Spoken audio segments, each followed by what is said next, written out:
नेपाली दिदीबहिनी तथा दाजुभाइहरू, नेपालमा प्रजातन्त्रको मिरमिरे बिहानी उदय भएको फागुन 7 गतेको शुभ सन्दर्भमा हामी सबै नेपालीलाई हार्दिक शुभकामना व्यक्त गर्दछौँ।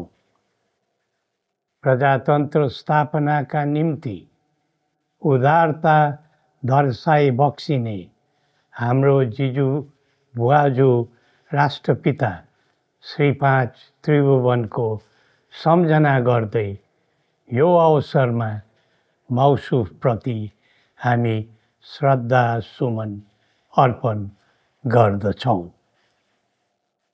जनता र राजा मिलेर प्रजातन्त्रलाई सबल बनाउन लागि परेको इतिहास साक्षी छ।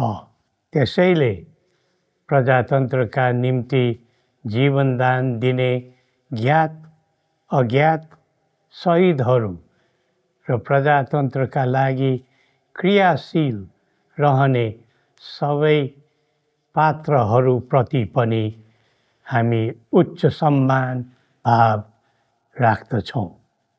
प्रजातन्त्र आजको युगको उत्तम शासन पद्धति हुनुपर्ने हो।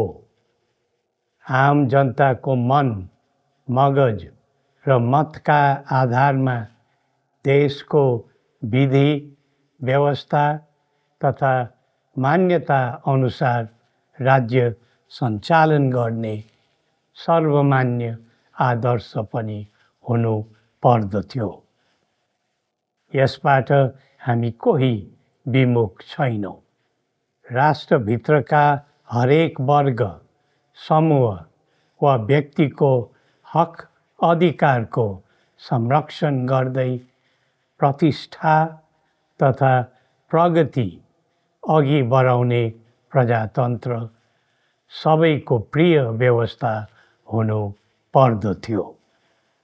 यसमा कहीँ कसैको शङ्का हुनु हुँदैन। प्रजातन्त्रको कुरा गर्दा हामीले यसलाई वाद विवाद, द्वन्द्व, विग्रह वा विरोध प्रतिरोधको अर्थले मात्र बुझ्नु हुँदैन। यस प्रणालीलाई हामीले समाज मैत्री र जनहितैषीको रूपमा पनि हेर्नु पर्दछ।